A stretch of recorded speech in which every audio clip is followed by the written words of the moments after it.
Today I'm here with Elena. what was that? Elena Rodriguez. I don't know. How old are you? 45. Right. Where are you from? Lindsay. Lindsay, California. Mm-hmm. Tell me about your childhood. What was it like? My childhood, normal, I guess. Normal? Yeah, an average Chicano family. Both parents? Yeah, both working. All right. What they call latchkey kids.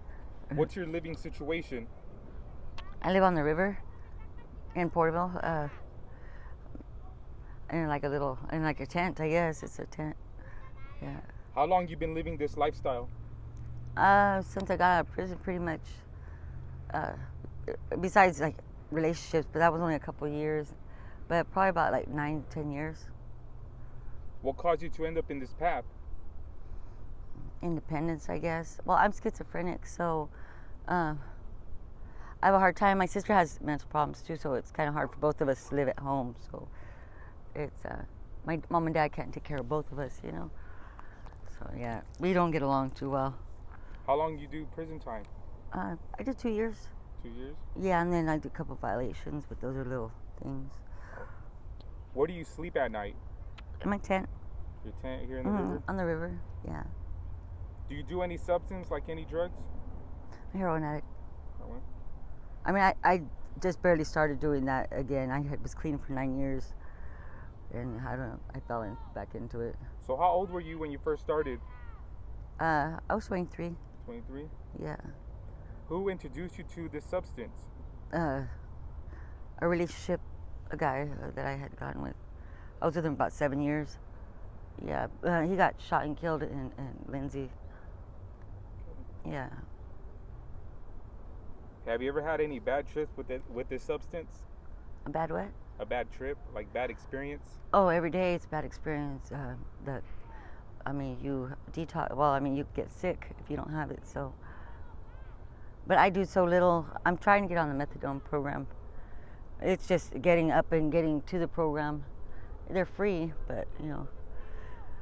Well, you just gotta make it there. Yeah, and my dog. You know, she's like my kid, so I can't just leave her anywhere. You better go home, little boy. Go home.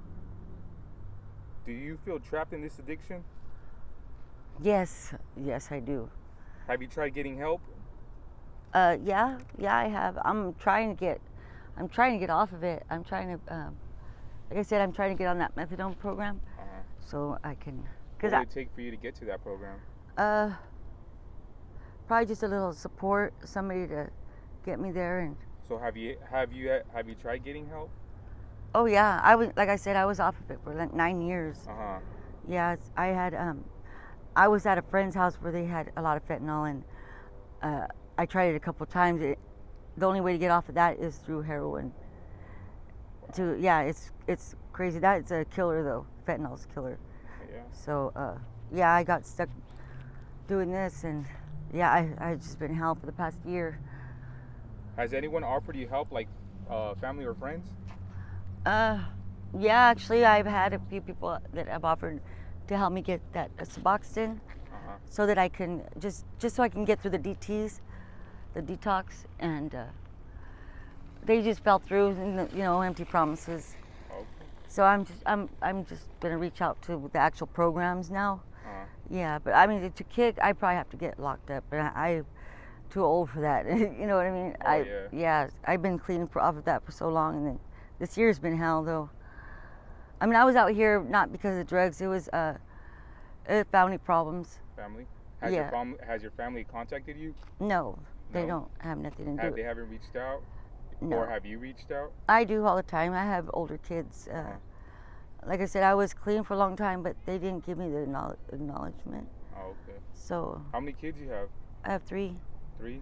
Yeah, I have 2 daughters here, and then a son in Washington. Oh, wow. I'm a grandma. In fact, I have a grandbaby. I don't get to see it, but that's why I want to get clean, so I can go move over there with my son. Yeah. How do you make it out here to get by? Cans. Cans? I cans and plastics. Panhandle? No, I have a hard time. I was raised in a very prideful family, so yeah, it's kind of hard for me to ask for money. So what do you do for money? Just cans and recycled it's hard for me because I was never one to get in the trash cans and stuff, but Oh yeah. it gives me $10-20 a day. Helps You me do survive. any dates? No, No dates? no dates. No. Have you ever had a bad experience like collecting cans or? I've had a bad experience with men just getting rides. I was in Tulare and I got this guy put something in my drink, and he had given me rides before. He supposedly was a church man, and said that he would offer me help. But I've learned to not give in to those. You know, they're lies. What do you put in your drink? I think it was fentanyl. Yeah, and I was out for 2 hours. I don't know what he was doing. I know I was messed with though, Oh, because I was bleeding for a while, and it's a really embarrassing thing to go through. You know, I tried telling my parents, but they didn't. I don't know. They hear rumors that like I turn tricks or whatever. I don't. That's never been my thing. I used to boost before. oh wow. Yeah, and well, that paid pretty good, but Uh-huh. I've learned. You know, you live and learn, and I don't want to do time, and it's embarrassing getting caught. Yeah, so I just do my recycling, and some people help. They just offer money when they see me They recycling. hand you money on the side. Yeah, Yeah. you know, you get blessed by the Lord. The Lord does bless those who do right. You know what I mean? Yeah. Yeah, For someone who doesn't know the street life, is it dangerous out here? very dangerous. Very. Especially young women have ended up missing or put in the prostitution ring, and later they find their bodies. It's sad, and they're not mentally stable. You know, Yeah. schizophrenic or whatever it is. Have you ever been in danger, other than being Oh yeah, Police. yeah. I've had a few situations. Like I said, you live and learn. You because I was very distant from people, because of my schizophrenia. But for safety, I've learned to be more social. Yeah, with women. open up more? Yeah. Well, I mean, it's for safety. A lot of these women have been through the same kind of ordeals, and women my age or a little bit older. Yeah, I mean, we try to help the young girls as much as we can. What's the craziest thing you've seen out here? Oh gosh, crazy. I mean, I've seen people who get stuck. My friend got shot right in front of me over at the Salud Park when I was staying over there with my uncle. That was the hardest one.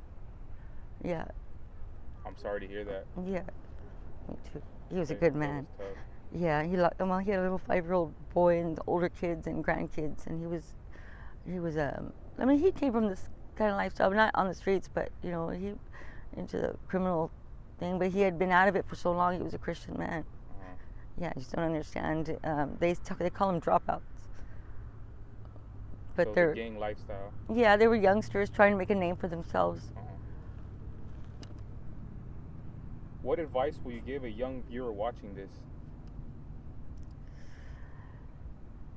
Sometimes you can't help falling into situations because like I said, my family for the ones that have mental disorders, to seek help through the mental health so they could get placed rather than living out here like this, because I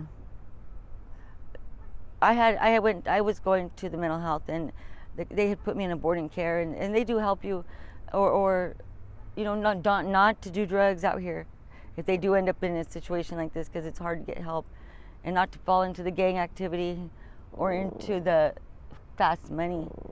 There's always ways out, you know, and the community does have a lot. The churches, they have a lot of opportunities where they'll They have shelters too? yeah, shelters. It's not so much here in Porterville rather than Tulare. Uh-huh.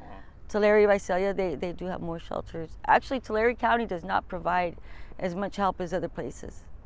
Wow. Yeah, even Washington, I had a shelter. The shelter there is excellent. In Bellingham, they have a lighthouse one here in Tulare too, but it's just harder to get into it. Here? Yeah. Uh-huh. Well, it's because there's so much homeless, and then, you know, you have to get on a list, and people don't make it. They end up falling off. They end up doing drugs or not being able to get into relapse. They relapse. Yeah. What is the most important lesson you learned in this life? Just to keep my faith, because I was raised Christian, and really see the blessings, and also how people, how I said, they'll give money or offer help. Yeah. But yeah, I've learned that there's a lot of evil too, that they try to cover themselves up with the Lord's name. Yeah. And you gotta really walk close to the Lord, or not get into the criminal activity or the drugs, if you're gonna want to get out of this kind of lifestyle. So drugs will mess you up. Oh yeah. Well, then that becomes your world. I mean, you end up like, I have to recycle. That's my way of getting money. And then it's hard to get heroin around here to get well. It's just not to even fall into that, so you don't have to go through that. Yeah, to be dependent on drugs is, it's you might as well just put yourself in the grave, because that's where you're going to end up, or prison. How do you pay for cans and recycle? It's you work hours to get like $10. Yeah. You know what I mean? And then you're digging in trash. So yeah, and I went to college and stuff. I just can't seem to keep a job because I'm paranoid schizophrenic. Okay. Yeah, so it's hard for me to. I could get on Social Security, but if I had the help of my mom and dad, I probably could do it. But I don't seem to have. I don't know why. They're Christian. They're good people. They don't mean well. Some people think they're better than others. Yeah. And my kids aren't like that, but they don't want to upset my parents. A lot of hypocrites out there. Yeah, a lot of hypocrites, a lot of people who just think they know what the lifestyle is, and they have no idea. It's not even, a person doesn't have to be a bad person to end up homeless. There's a lot of good people out here. A lot of good people. We help each other out a lot. I just stay close with the community of people that are going through the same thing. Yeah, and don't ever separate yourself, because that's when you become victimized. How is it sleeping at night out here in the river? It could be scary. It could be scary if you're not used to it, or if you don't have people who you know, because they'll rob you blind, for one thing. Have you been robbed? Oh yeah, I get cleaned out all the time. I've had clothes, and they just take everything. But the women, they stick together. They give, my friend just gave me a bunch of clothes. And gleaners, that they give.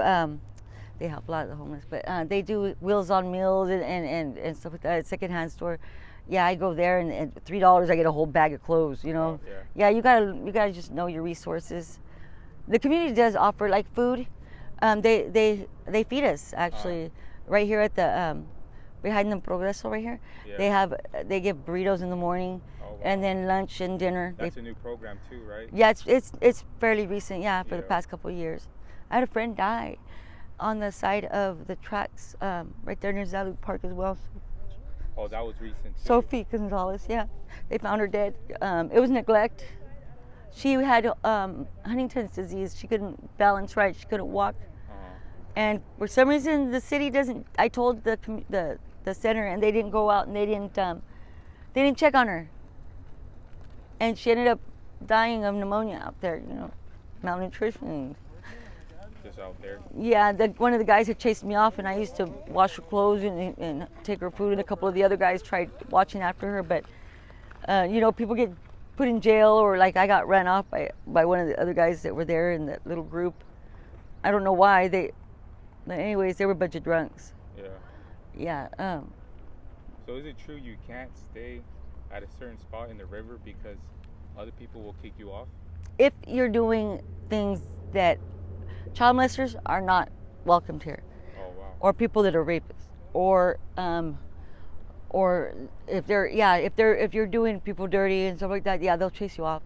Okay. So it's an actual community. They do have an actual some kind of force. Yeah, they have people we could go to, like certain guys that they'll run them off. They'll tell them leave, and if they don't leave, then they burn them out. Yeah. Yeah. So you can't be hurting people out here. So they have a certain protection. Like I said, we watch out for each other. Yeah. Last question. Now, if there's any way someone can help you, what's the best way for someone to contact you? Like, do you have a Facebook? I don't have any communication. No social media? No. Have you tried getting a government assistant phone? Yeah, phone? and I sold it. Oh, you sold it? Yeah, because I needed the money. Yeah. But I'm going to be getting a tablet here pretty soon. As soon as I can't find a booth with the tablet. And then, and then when I had the $10 for the activation fee, for some reason I can't find it. But yeah, I'm going to be getting a tablet here pretty soon. I'm going to make a point to do that because I usually do have Facebook. Yeah, but I mean, nobody really contacts me. My son used to, but my parents and my sister have really put a distance between me and my kids. And what's your dog's name? Bella. Bella? She's my life. Yeah, I don't have anybody else to take care of. You know, mothers have to have something to care for, and she protects me at night when I sleep. If somebody comes near, she barks and stuff. Oh yeah, she's a tough guy. All right, well, it was nice interviewing you. All right, thank you.